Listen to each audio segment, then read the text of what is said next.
तो कैसे हैं आप लोग फ्रेंड्स। आशा करता हूँ आप सभी बहुत अच्छे होंगे। मैं सुब्रतो विश्वास और आज के इस वीडियो में हम लोग बात करेंगे रिडक्स टूलकिट क्वेरी के पोलिंग के बारे में और साथ में हम लोग बनाएंगे एक रैंडम कोड जनरेटर एप्लीकेशन। तो चलिए फिर बनाते हैं। हाँ तो फ्रेंड्स, आज के इस वीडियो में हम लोग बात करने वाले हैं रिडक्स टूलकिट क्वेरी के पोलिंग के बारे में और साथ में बनाएंगे हम लोग ये एक छोटा सा एप्लीकेशन जिसमें कि हम लोग पोलिंग के कॉन्सेप्ट को यूज करने वाले हैं। ये सिंपली आप बोल सकते हैं कि रैंडम कोड फाइंडर या रैंडम कोड जनरेटर एप्लीकेशन होगा जो कि काफी छोटा है, बट इसमें हम लोग पोलिंग का जो कॉन्सेप्ट है, रिडक्स टूलकिट क्वेरी का जो पोलिंग का कॉन्सेप्ट है उसको हम लोग यहाँ पर इंप्लीमेंट करने वाले हैं और बहुत ईजिली मैं आपको समझाऊंगा कि इसका रियल वर्ल्ड एग्जांपल्स भी साथ में आपको बताऊंगा और कैसे इसको यूज करना सारा कुछ हम लोग डिटेल में जानेंगे। ठीक है, तो फ्रेंड्स सबसे पहले पोलिंग को समझ लेते हैं कि पोलिंग आखिर है क्या। तो फ्रेंड्स पोलिंग सिंपली एक फीचर है या फिर बोल सकते हैं एक तरीका जिसके मदद से आप अपने एप्लीकेशन में रियल टाइम इफेक्ट डाल सकते हैं। ठीक है, अब ये रियल टाइम इफेक्ट का क्या मतलब है, जैसे मैं इसका एक रियल वर्ल्ड एग्जांपल दे देता हूं, फिर मैं इसके बारे में और भी बताऊंगा, लेकिन रियल वर्ल्ड एग्जांपल दे देता हूं ताकि आपको क्या होगा ना, आप इजीली चीजों को और समझ पाएंगे। जैसे आप देखते हैं वोट होता है, ठीक है, नेशनल लेवल पे या स्टेट लेवल पे जब भी वोट होता है तो उसका रिजल्ट देखते हैं गूगल पे जाके या फिर किसी वेबसाइट पे जाके देखते हैं, तो आप देखना वहां पर क्या होता है कि 5-5 मिनट में वो अपडेट होता है, ऑटोमेटिक होता है, आपको ऐसा रिलोड नहीं करना पड़ता होगा,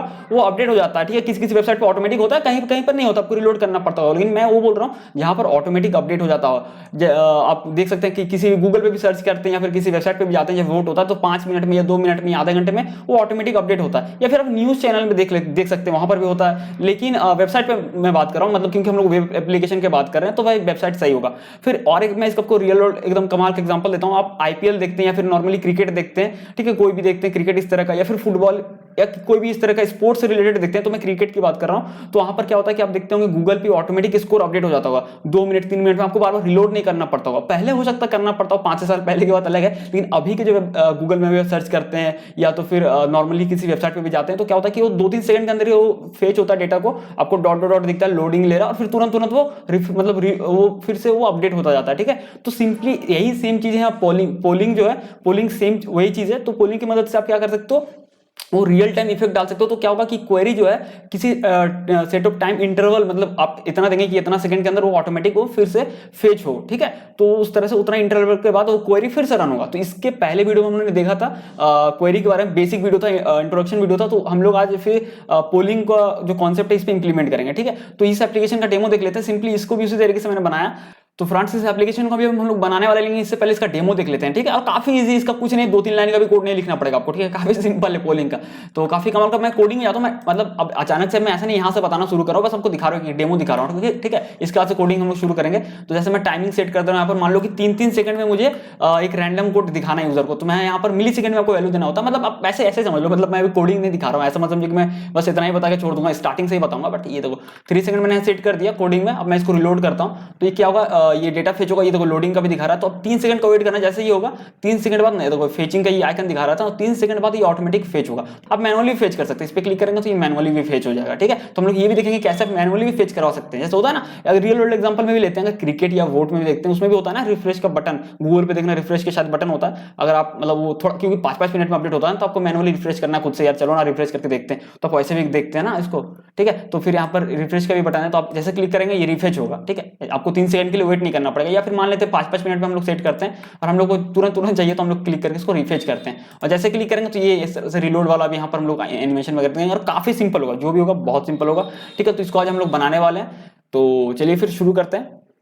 हाँ तो फ्रेंड्स अभी वो करना क्या है, सिंपली मैंने लिंक डाल दिया वीडियो के डिस्क्रिप्शन बॉक्स पे, आप सिंपली वहां पर जाएंगे और क्लिक करेंगे तो आप मेरे गिटहब पेज पे आ जाएंगे। तो सिंपली मैं ब्राउजर ओपन कर लेता हूँ, अगर आप क्लिक करेंगे तो मेरे इस गिटहब पेज पे आ जाएंगे, इस गिटहब रेपो पे आ जाएंगे। तो आपको अभी करना क्या है, यहाँ पर 2 कमिट्स पे क्लिक करना है और सिंपली आपको स्टार्टर फाइल, मतलब अगर आपको सिर्फ देख के सीखना है तो आप सिंपली ऐसे भी सीख सकते हैं, लेकिन अगर आपको साथ में कोडिंग करना और यहाँ पर आपको कुछ यूआई क्रिएट नहीं करना, कुछ भी ज्यादातर नहीं करना, सिंपली हम इंप्लीमेंटेशन यहाँ पर करेंगे। तो ऐसा नहीं कि आपको मेरे साथ HTML वगैरह लिखना होगा, ऐसा कुछ भी नहीं होगा, क्योंकि ऑलरेडी एडेड है, यूआई मैंने क्रिएट करके डाल दिया स्टार्टर फाइल में। ठीक है, तो आपको इंप्लीमेंटेशन करना है तो आप वो भी कर सकते हैं अगर कोडिंग करना है। तो स्टार्टर फाइल जो दिख रहा है इसके सीधा में जो ये आपको एरो बटन दिख रहा है इस पे क्लिक करना है, और फाइनल कोड के लिए ऊपर वाला में आपको क्लिक करना था। ठीक है, तो स्टार्टर फाइल को हम लोग सिंपली यहाँ पर कोड पे क्लिक करते हैं और डाउनलोड जिप पे क्लिक करते हैं, तो जिप फाइल डाउनलोड हो जाएगा। काफी छोटा सा फाइल होता है, तो ये डाउनलोड हो गया। इसको चलिए एक्सट्रैक्ट कर लेते हैं डेस्कटॉप पे, इसको मैं मिनिमाइज कर देता हूँ और इसको सिंपली इसको खींच के बाहर निकालना है। यहाँ पर ये जो आ गया, ठीक है, हो गया हमारा। अब इसको क्या करना है, इसको अपने कोड एडिटर पे ओपन कर लेना है, राइट क्लिक करना है, ओपन इस कोड, या फिर आप अपने विजुअल स्टूडियो कोड में ओपन कर सकते हैं, जो भी कोड एडिटर है उसमें सिंपली आपको ओपन कर देना है। ठीक है, तो फ्रेंड्स ये हमारा यहाँ पर कोऑर्डिनेटर पे ओपन हो गया, ठीक है।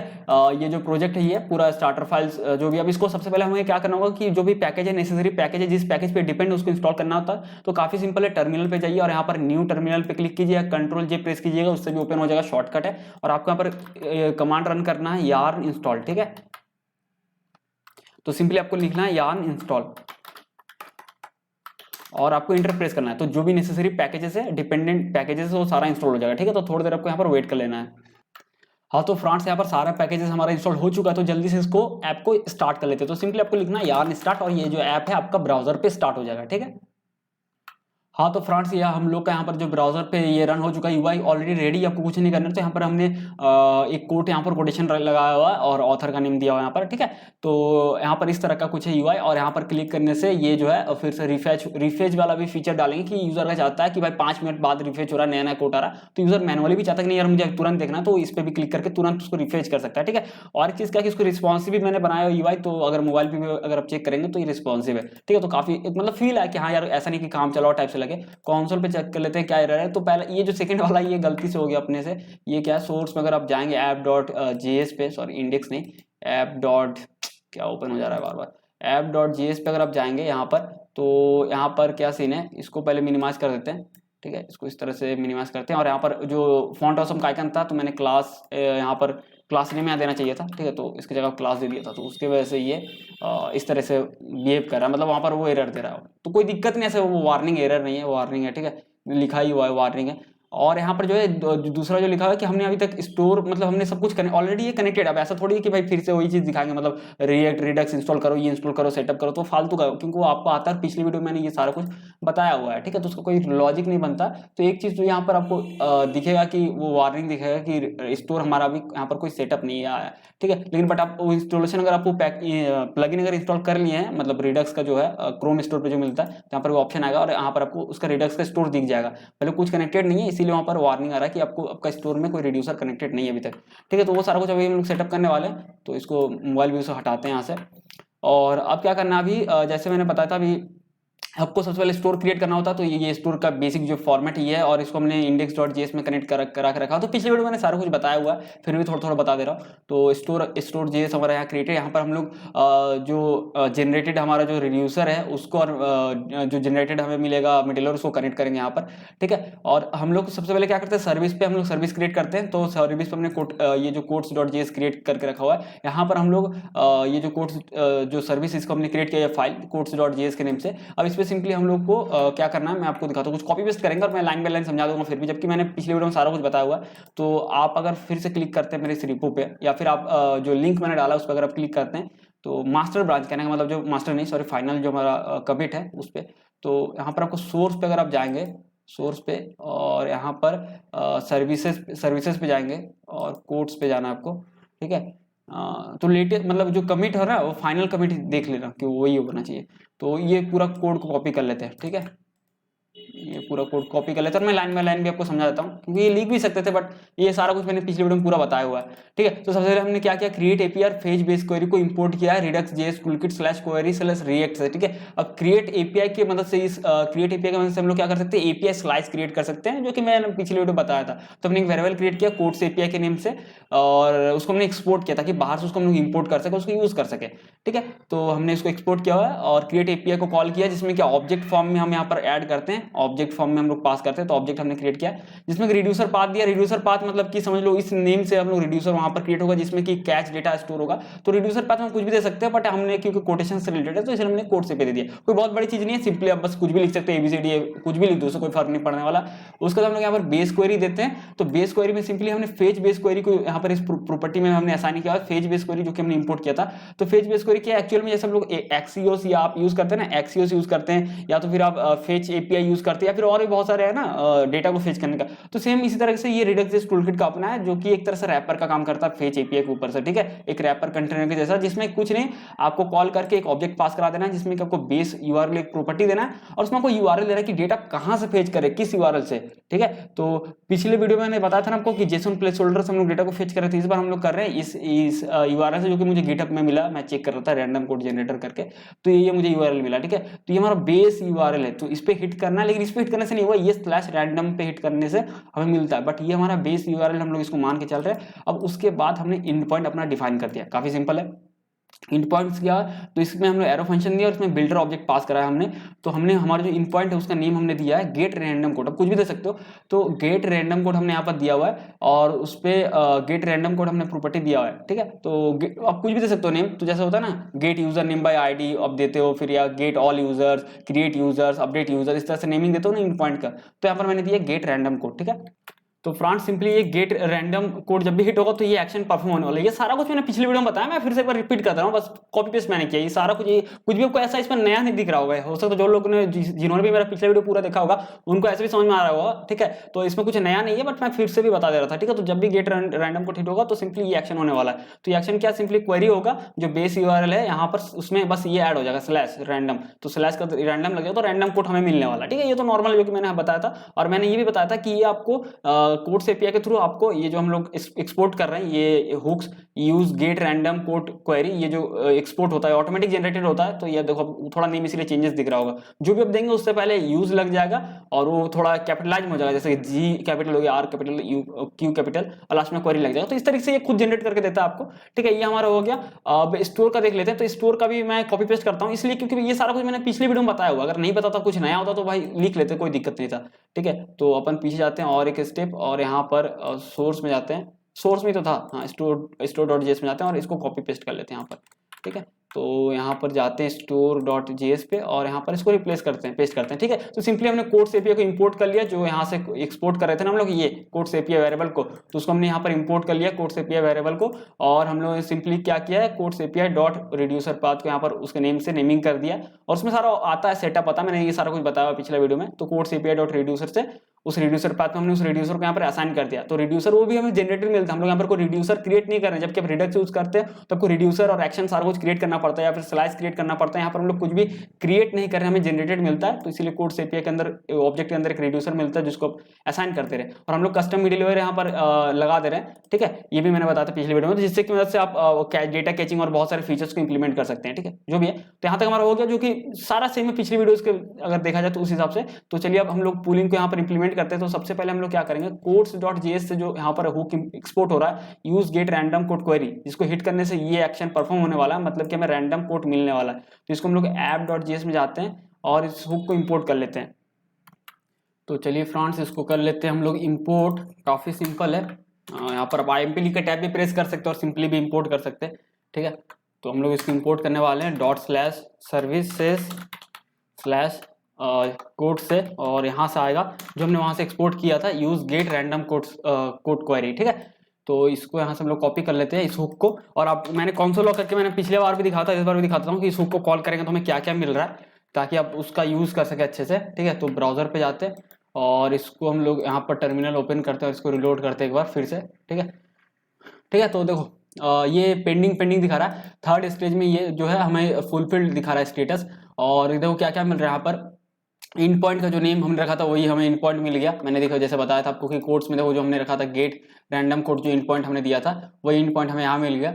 और इज एरर फॉल्स, क्योंकि कोई एरर नहीं है, ठीक है। और डेटा में हाँ मेन जो चीज़ वो दिखाने बोल गया, तो डेटा में देखो ऑथर का नेम आएगा, ऑथर का स्लग आएगा, मतलब कि आप यूआरएल पे उस तरह से दिखा सकते हो, इसका अलग यूज है, किसी और वीडियो में बताऊंगा। कंटेंट में उस कोटेशन आएगा किस दिन ऐड किया गया था, वो सब भी आप पूरा डेटा को दिखा सकते हो। हम लोग सिर्फ दिखाएंगे कंटेंट और ये जो ऑथर नेम है यहाँ पर, बाकी आप अपने हिसाब से और भी कलाकारी कर सकते हो यहाँ पर, जो भी आपको सही लगे।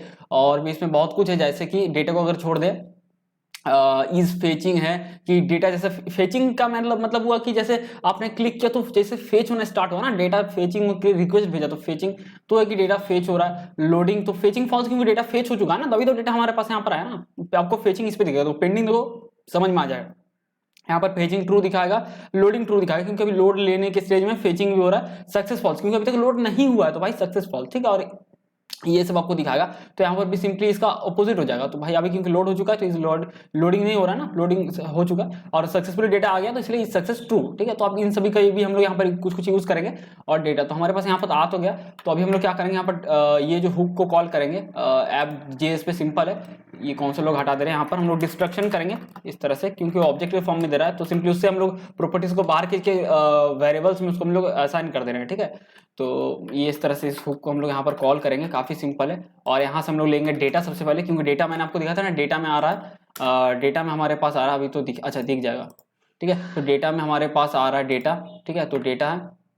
और हम लोग को चाहिए होगा इज फेचिंग, ठीक है। एरर हम लोग यहाँ पर कुछ शो नहीं करा रहे हैं, तो मैं यहाँ पर एरर नहीं ले रहा हूँ, आप ले भी सकते हो अगर एरर शो कराना हो तो, ठीक है। तो इज फेचिंग और हम लोग यहाँ पर इस फेचिंग के साथ फिर हम लोग यहाँ पर डिस्ट्रक्शन करेंगे इस सक्सेस, ठीक है, मतलब डेटा सक्सेसफुली लोड हो गया क्या, और रिफेच मैनुअली रिफेचिंग के लिए जो मैं आपको बता रहा था, ठीक है। तो अभी हम लोग यहाँ पर क्या करेंगे, दो चीज़ हम लोग यहाँ पर शो कराते हैं, वो जो कोड है तो वहाँ से, तो डेटा डॉट अगर कंटेंट पे यहाँ पर हम लोग यहाँ पर लिखते हैं तो वहाँ पर कंटेंट आएगा, और यहाँ पर ऑथर के लिए सिंपली डेटा ऑब्जेक्ट के अंदर जो था डेटा डॉट ऑथर, ठीक है। इन दोनों को लिख के सेव करते हैं। और अगर आप यहाँ पर इसको रिलोड भी करेंगे पेज को, तो यहाँ पर क्या होगा, एरर आएगा। अब एरर इसलिए आ रहा है कि भाई मेरे आप उसको तब फेच कर, मतलब तब आप उसको शो कराना चाह रहे हो जब तक वो डेटा आया नहीं, क्योंकि मैंने बताया था ना कि पहला स्टेज जो पेंडिंग है, सेकंड स्टेज पे वो जाके फुलफिल हो रहा है, तो आप पहले ही उसको एक्सेस कर रहे हो, क्योंकि भाई सर्वर है ना, यहाँ पर ऐसा थोड़ी कि अपना यहाँ पर लोकल पे आप काम कर रहे हैं तो सेकंड में आगे डेटा कोई फर्क नहीं पड़ा, ऐसा नहीं हो रहा ना, क्योंकि जब रियल वर्ल्ड एप्लीकेशन में काम करे सर्वर पे, यहाँ 3 सेकंड लग रहा, हो सके कि 3 मिनट भी लग जाए, डिपेंड करता है सर्वर की स्पीड पे, लोडिंग होने की स्पीड पे। तो हमारे पास डेटा अभी तक आया ही नहीं और हम लोग उसको शो कराना चाहते हैं, इसीलिए बोलता है कि भाई अनडिफाइंड, ठीक है, अनडिफाइंड यानी कि वो उसमें कुछ है नहीं, ठीक है। तो हम लोग यहाँ पर क्या करेंगे, इस सक्सेस का यूज करेंगे। इस सक्सेस कब होता है, ट्रू, जब डेटा सक्सेसफुली हमारा लोड हो जाता है ना, तो हम लोग यहाँ पर क्या कर सकते हैं, यहाँ पर एक कर्ली ब्रेसेस हम लोग देंगे, ठीक है, और यहाँ पर लिखेंगे इस सक्सेस, तो हम लोग कंडीशनल रेंडरिंग करेंगे, ठीक है, इस सक्सेस। तो यहाँ पर ऐसा नहीं कि वो वाला जो पिछली वीडियो में दिखा रहा था ना आपको कि इस सक्सेस ट्रू फॉल्स पे लोडिंग दिखा वो थोड़ा भद्दा दिखता है, ये सही तरीका है इस सक्सेस। और यहाँ पर हम लोग सिंपली देंगे डबल एंड का ऑपरेटर देंगे, और यहाँ पर इस तरह से राउंड ब्रैकेट दे देंगे, ठीक है, और इस कोड को पेस्ट कर देंगे, तो ठीक है, ये जो है ना, इस कोड को हम लोग यहाँ पर पेस्ट कर देंगे। लेकिन क्या है ना कि आप बिना पेरेंट वाले कोड को नहीं रख सकते, मतलब कि दोनों इस तरह से नहीं रख सकता, तो आपको इसलिए फ्रेगमेंट यूज करना होगा, तो आप इस तरह से लिखना होगा आपको एम्प्टी ब्रैकेट के, और इसके अंदर आपको पेस्ट करना है, काफी सिंपल है। अब देखो इसका क्या मतलब है, इस सक्सेस जैसे ये ट्रू होगा ना, तो इसके बाद जो आप दोगे कोड वो रेंडर होगा, और अगर ये फॉल्स होता नहीं होगा तो बाय डिफॉल्ट पहले स्टेज पे क्या होता है, फॉल्स है जब पेंडिंग होता है, क्योंकि लोड नहीं हुआ होता डेटा, और सेकंड स्टेज पे जैसे वो फुलफिल होता है तो डेटा ट्रू होता है, जैसे ट्रू होगा तो फिर से तब वो रेंडर होगा। तो ये देखो, ठीक है, मैं फिर से इसको लोड करता हूँ, फिर से रिलोड करता हूँ, तो देखना थोड़ी देर ये ले रहा है, और जैसे हुआ उसका फिर ये रेंडर हो गया डेटा, ठीक है। तो और यहाँ पर ऑथर का नेम भी आ गया, ठीक है। अब जो मैं आपको बता रहा था रिफेच वाला भी मैं आपको बताता हूँ, ठीक है, उसका तो हम लोग पूलिंग तो यहाँ करेंगे। तो रिफेच का क्या सीन है, यहाँ पर बटन पर अगर क्लिक करें तो हम रिफेच भी हो सके, तो मैं सिंपली यहाँ पर ऑन क्लिक लगाता हूँ, ऑन क्लिक यहाँ पर इवेंट हैंडलर, सॉरी बैकग्राउंड में नॉइज आने के लिए थोड़ा सा, ठीक है, मतलब बहुत ज़्यादा ही आ रहा होगा। तो यहाँ पर रिफेच को हम लोग कॉल करेंगे, जो कि हमने डिस्ट्रक्शन किया था अभी, रिफेच इस फंक्शन को, ये रहा, ठीक है। और यहाँ पर हम लोग कंडीशनल रेंडरिंग करेंगे तो और अच्छे से दिखा पाएंगे इस चीज़ को, ठीक है, नहीं तो वो होगा तो जरूर, अगर आप इसको सेव करके भी देखेंगे यहाँ पर ब्राउजर पे, अगर फिर से हम लोग रिलोड करते हैं इसको, और अगर आप देखेंगे इसको, तो अगर जैसा भी इस पर क्लिक करेंगे तो ये जो है रिफ्रेश होगा, लेकिन थोड़ा भद्दा सा लगता है ना कि क्लिक करे रिफ्रेश हो रहा है, लेकिन यहाँ पर कुछ यूआई में दिख नहीं रहा है, तो इसलिए मैं बोल रहा था। तो इसको यहाँ पर सिलेक्ट कर लेते हैं, और यहाँ पर हम लोग क्या करते हैं, यहाँ पर करली ब्रेसेस देते हैं, और यहाँ पर भी कंडीशनल रेंडरिंग करेंगे, ये थोड़ा अलग टाइप का होगा, तो हम लोग इज फेचिंग यहाँ पर लगाएंगे, इज फेचिंग, और हम लोग यहाँ पर क्वेश्चन मार्क देंगे, टर्नरी ऑपरेटर देंगे। तो अगर फेचिंग अगर ट्रू होगा मतलब कि अगर फेच हो रहा है डेटा, इस फेचिंग ट्रू है, तो उसमें हम लोग कुछ और यूज करेंगे, तो सिंपली मैं उस पर इसी को पेस्ट करता हूँ, और फिर से अगर ये फॉल्स है, मतलब कि अगर फेच हो चुका है सक्सेसफुली, तो उसका तो वो फॉल्स हो जाएगा, क्योंकि डेटा फेच नहीं हो रहा है, फेच हो चुका है, ठीक है। तो उसी को हम लोग सेम को ही 2 बार पेस्ट करते हैं, बस इसमें अंतर क्या है, अगर फेच हो रहा है, ट्रू है, तो यहाँ पर हम लोग सिंपली लिखेंगे FA स्पिन, तो जिससे क्या होगा कि ये एनिमेटेड आएगा, ठीक है। तो अगर अब इसको रिलोड करते हैं फिर से, तो अगर यहाँ पर जो है अगर क्लिक करेंगे तो इस तरह का आपको दिखेगा। अच्छा सॉरी यार, यहाँ पर ये नहीं, आइकन का कुछ और नेम यूज करना था, स्पिनर, ठीक है, स्पिनर यूज करना था। तो इसको अगर रिलोड करेंगे तो इस तरह दिखेगा, जैसे क्लिक करेंगे तो ये काफी कमाल का दिख रहा है, ठीक है। मान लो 2-3 मिनट भी लगेगा तो ये इस तरह से घूमता रहेगा, उसका जैसे डेटा का तभी होगा, ठीक है। जैसे ये घूम रहा है, घुमा हुआ हो गया, उसके बाद आया, ठीक है, तो फेचिंग होने का सक्सेस हो गया, तो फिर वो हट भी जाता है, ये देखो काफी लग रहा है। और जो मैं बता रहा था पोलिंग का जो मेन हमारा कॉन्सेप्ट वही, ठीक है। तो देखो पोलिंग कैसे यहाँ पर करना है, आपको सिंपली यहाँ पर करली ब्रेसेस देना है, ठीक है। अब यहाँ पर क्या है ना, एक चीज मैं बताता हूँ, यहाँ पर भाई ये जो है ये जो हुक हमारा है यहाँ पर, ये जो हुक है ये दो यहाँ पर आर्गुमेंट लेता है, ठीक है। मतलब कि इसमें दो चीज आप पास करा सकते हो। एक तो पहला डेटा जो मैंने पिछले वीडियो में दिखाया था ना कि इसमें जो पास कराओगे वो यहाँ पर इंड पॉइंट मैसेज यहाँ फंक्शन में जाएगा, इस पे क्वेरी पे जाकर उसको फिर आप डायनेमिकली यहाँ पर उसके हिसाब से फेच कर सकते हो, जैसे gate user bye ID, gate user by name या गेट यूजर बाय कैटेगरी, जो मैंने पिछले बार में दिखाया था, पिछले वीडियो में बताया था, ठीक है। तो पहला जो होगा कहाँ के एफ.जेएस में जाते हैं, तो पहला में तो हमें कुछ नहीं भेजना, तो मैं नल भेज रहा हूँ। और सेकंड में हमें ऑब्जेक्ट पास कराना है जिसमें कि आपको यहाँ पर भेजना है पोलिंग इंटरवल, ठीक है, जिसमें आपको मिली सेकंड में देना है। मतलब जैसे मुझे 3 सेकंड पे ये चाहिए, 3 सेकंड के इंटरवल पे मुझे चाहिए रिफ्रेश होता रहे, तो सिंपली क्या होगा 3 सेकंड, मतलब अगर मिली सेकंड में मतलब 1 सेकंड में 1000 मिली सेकंड होता है, ठीक है। तो 3 सेकंड में कितना होगा, मल्टीप्लाई कर दो 3000, ठीक है। तो मैं यहाँ पर 3000 लिखूंगा। जैसे ये लिखूंगा तो ये क्या होगा 3000 मिली सेकंड पे ये बार बार ये इफेक्ट मतलब उस क्वेरी को वो फिर से वो हिट करेगा, ठीक है, फिर से वो एग्जीक्यूट करेगा। तो 3 सेकंड में देखना ये फिर से होगा, वेट कर लो, ये देखो 3 सेकंड में हो रहा है ना, ये तो, और यहाँ पर वो फेचिंग हो रहा था 3 सेकंड में। तो ये इस तरह का कुछ है, तो आप चाहोगे तो इसको आप रियल वर्ल्ड एग्जांपल में रियल वर्ल्ड एप्लीकेशन में यूज कर सकते हो, इंप्लीमेंट कर सकते हो। आशा करता हूँ फ्रेंड्स आज की इस वीडियो से आप समझ गए होंगे कि रिडक्स टूलकिट क्वेरी का पोलिंग है क्या और इसको आप कैसे अपने रियल वर्ल्ड एप्लीकेशन में, रिएक्ट एप्लीकेशन में इंप्लीमेंट कर सकते हैं। तो फिर मिलते हैं अगली वीडियो में किसी और टॉपिक के साथ किसी और वक्त पे।